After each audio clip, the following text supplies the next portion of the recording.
Asesmen nasional berbasis komputer adalah evaluasi yang dilakukan oleh pemerintah untuk pemetaan mutu sistem pendidikan pada tingkat satuan pendidikan dasar dan menengah dengan menggunakan instrumen asesmen kompetensi minimum atau AKM, survei karakter, dan survei lingkungan belajar. Asesmen nasional berbasis komputer atau ANBK dapat dilaksanakan dalam dua moda, yaitu online dan semi-online. Berikut penjelasan dan perbedaannya. Pada moda online, komputer klien harus memiliki akses internet yang stabil. Bandwidth yang disarankan minimal 12 Mbps per 15 komputer klien. Selain itu, moda ini juga membutuhkan sebuah komputer proktor yang berguna untuk membuka token. Pada ANBK moda online, masing-masing lokasi tes terdapat aplikasi exam browser proktor dan klien, di mana keduanya langsung terhubung dengan server pusat Pusmenjar. Perlu diingat, aplikasi exam browser proktor tidak perlu melakukan sinkronisasi data sebelum pelaksanaan tes, dikarenakan semua data langsung diakses melalui server pusat. Berbeda dengan moda online. Pada moda semi-online, komputer klien tidak memiliki akses internet secara langsung, melainkan terhubung dengan komputer proktor yang memiliki akses internet. Bandwidth yang diperlukan minimal 1 Mbps. Pada mode semi-online, masing-masing lokasi terdapat aplikasi exam browser admin dan exam browser klien. Aplikasi exam browser admin akan menjalankan mesin virtual atau VHD yang terhubung ke server pusat. Aplikasi exam browser klien terhubung dengan komputer proktor melalui jaringan LAN. Pada mode semi-online, proktor wajib melakukan sinkronisasi data dari server pusat ke komputer proktor.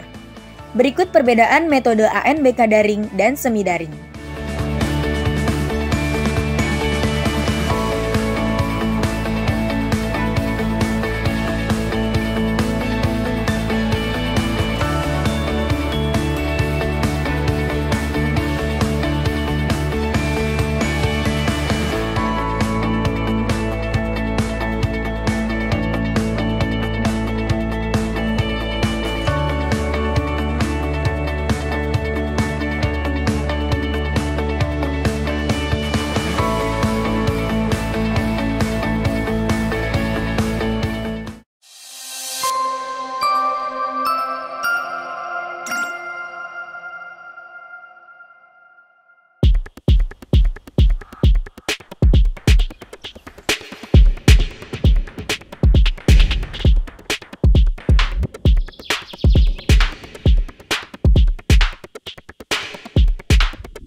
Pada ANBK, siswa akan melewati beberapa tahapan dalam mengerjakan soal.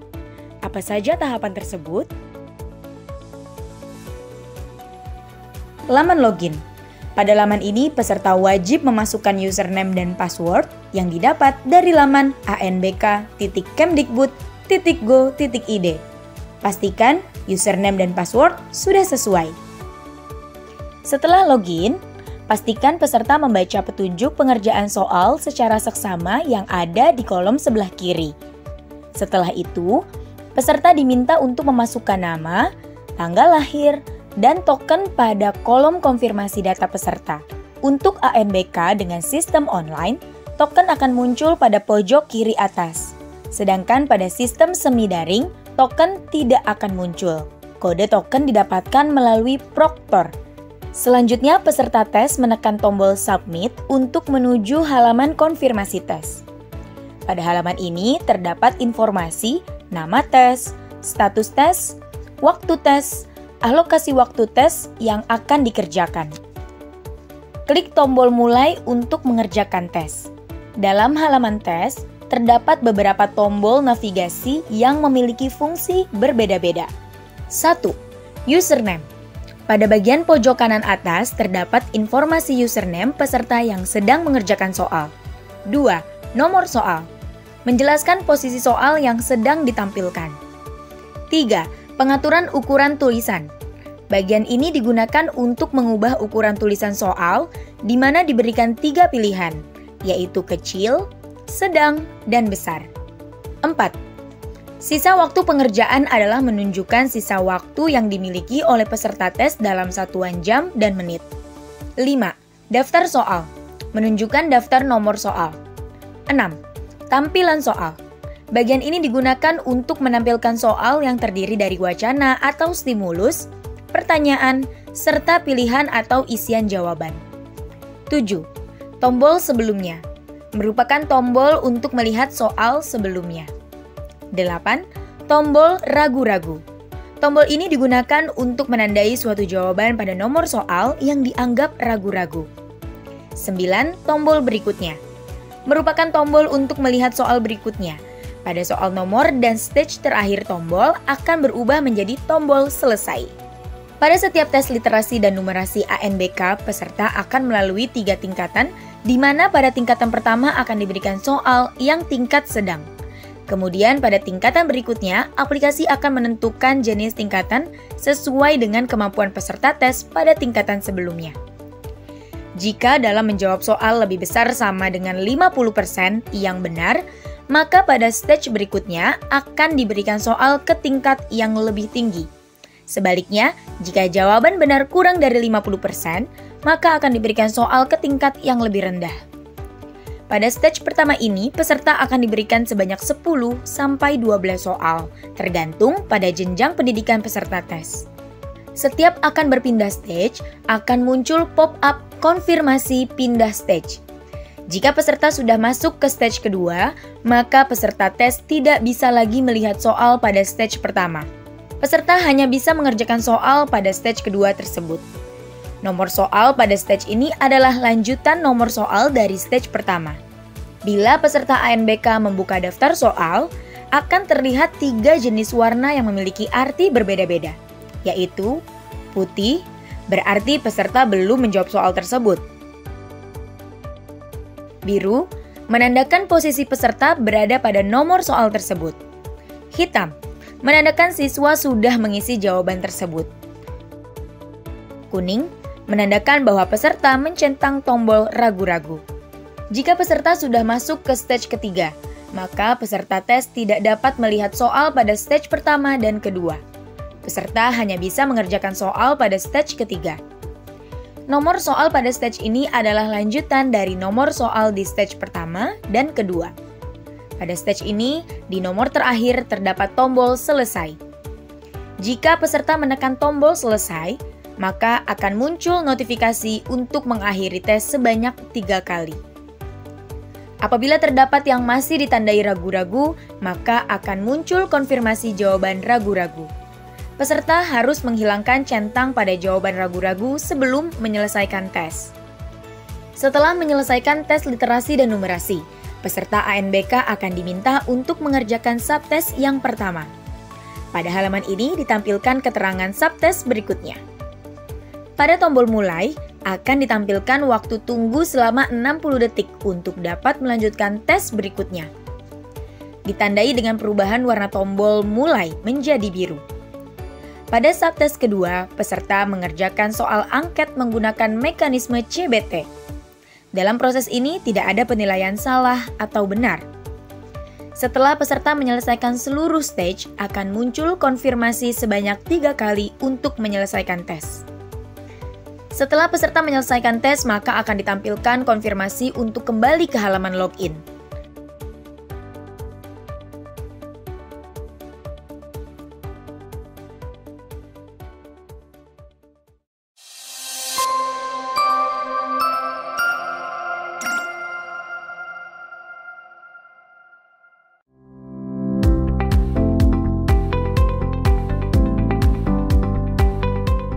Dalam pelaksanaan ANBK 2021, ada beberapa jenis soal yang harus diselesaikan oleh peserta ujian. Apa dan bagaimana cara mengerjakannya? Mari kita saksikan tayangan berikut. Jenis soal pilihan ganda. Untuk jenis soal ini, peserta hanya bisa memilih salah satu dari beberapa pilihan yang tersedia. Jenis soal pilihan ganda kompleks pilihan jawaban benar atau salah. Pada jenis soal ini, pada satu soal terdapat beberapa pernyataan di mana peserta memilih pernyataan sesuai atau tidak dengan stimulus yang diberikan. Jenis soal pilihan ganda kompleks lebih dari satu jawaban benar. Pada jenis soal ini, peserta akan memilih lebih dari satu jawaban yang dianggap benar. Jenis soal uraian. Pada jenis soal ini, peserta menjawab soal hanya boleh memasukkan huruf, angka, karakter, space, dan enter saja. Jenis soal isian singkat. Pada jenis soal ini, peserta hanya boleh menjawab soal dengan memasukkan karakter angka saja. Jenis soal menjodohkan. Peserta diminta untuk menghubungkan kotak yang sebelah kiri dengan yang sebelah kanan, dengan cara mengklik kotak sebelah kiri, kemudian memilih pasangannya di sebelah kanan. Sebuah garis akan terbentuk yang menghubungkan kedua kotak tersebut.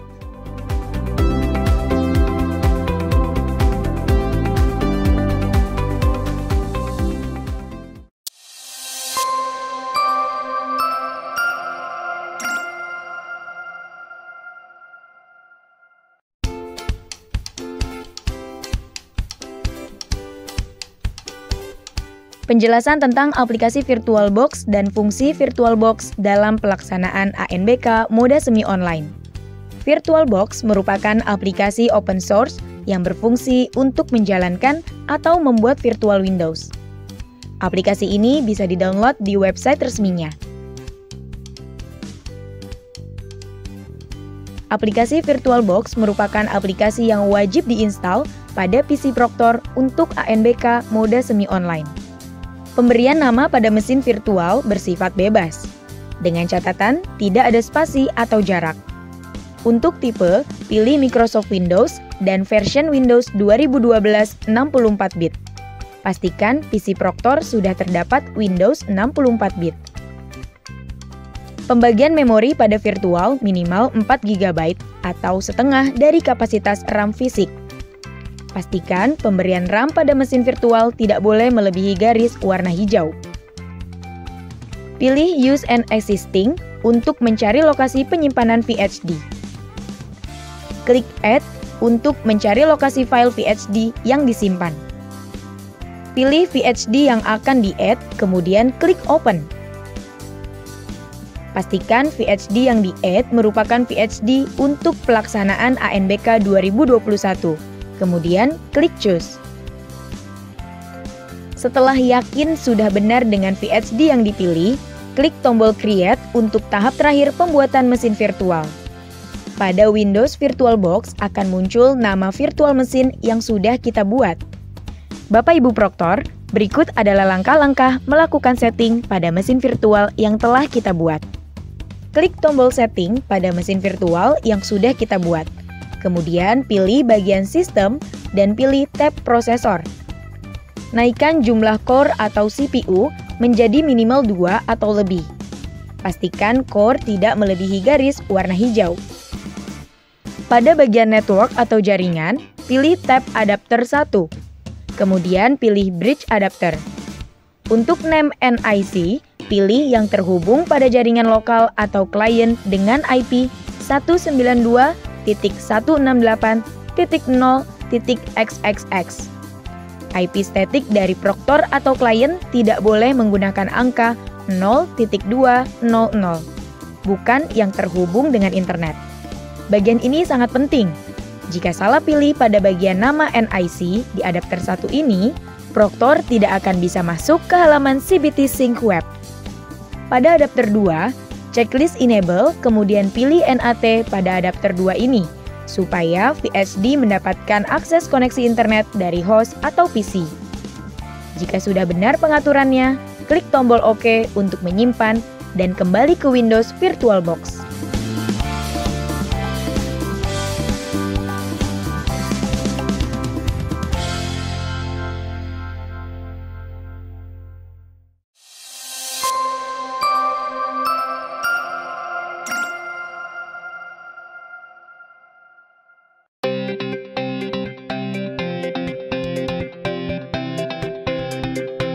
Transfer Response merupakan salah satu fitur yang terdapat pada mode semi-online.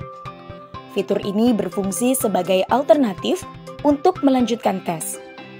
Ketika VHD atau PC Proctor mengalami kendala, seperti PC rusak atau VHD rusak. Sebelum kita mulai, pastikan Bapak Ibu Proctor sudah memiliki file backup VHD hasil sinkronisasi pertama kali. File ini sebaiknya disimpan pada hard disk eksternal. Untuk melakukan setting transfer response, siapkan sebuah flash disk dengan kapasitas minimal 4 GB. Buat folder baru di dalam flash disk tersebut. Di sini saya buat folder dengan nama dump file. Share folder tersebut dengan cara klik kanan, kemudian pilih Properties. Setelah muncul window Properties, pilih tab Sharing, kemudian klik tombol Share. Pada text box yang kosong, klik tanda panah ke bawah untuk membuka pilihan.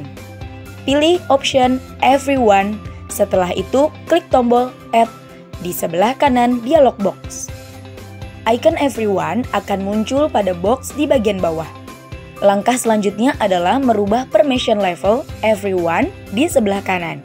Klik tombol Read dan rubah menjadi Read atau Write.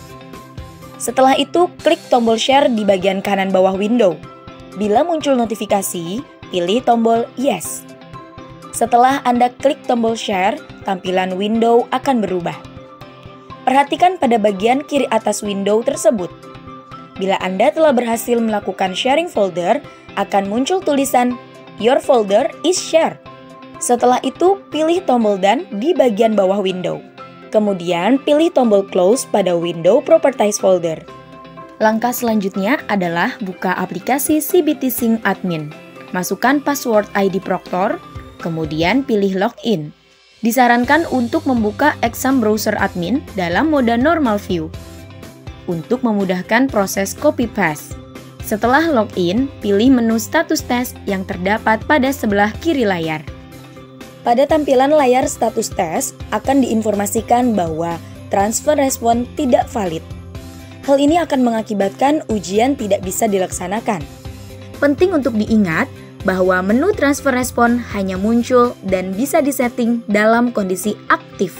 Hal ini dapat dilihat pada pojok kanan atas layar akan terdapat kata aktif.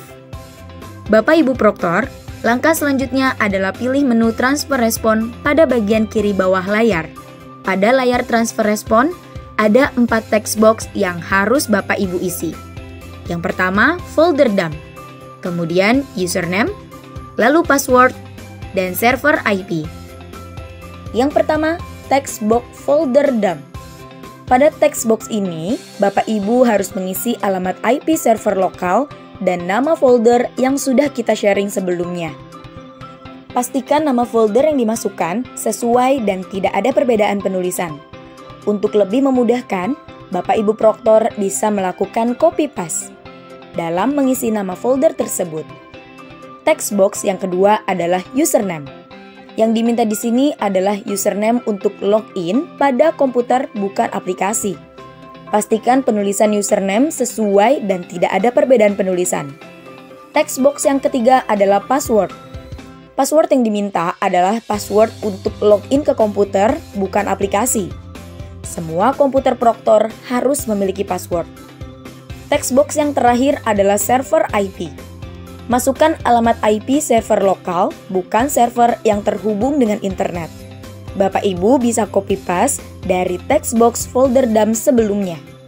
Setelah semua text box diisi, klik tombol simpan. Bila sudah benar, di bagian atas layar akan muncul notifikasi berwarna hijau yang menyatakan data folder dump berhasil diganti.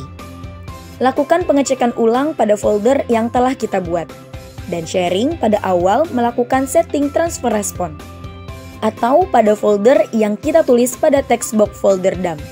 Bila pengaturan transfer respon yang kita lakukan benar, harusnya di dalam folder tersebut akan terdapat file testme.txt.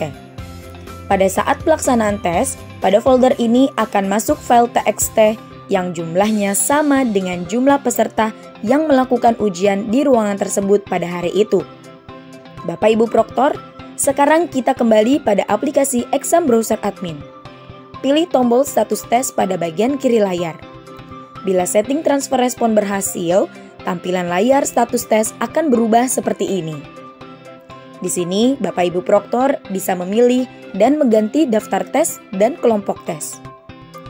Bapak Ibu Proctor, demikianlah tutorial melakukan setting pada transfer respon. Semoga video ini bisa mempermudah pekerjaan Bapak Ibu di lapangan.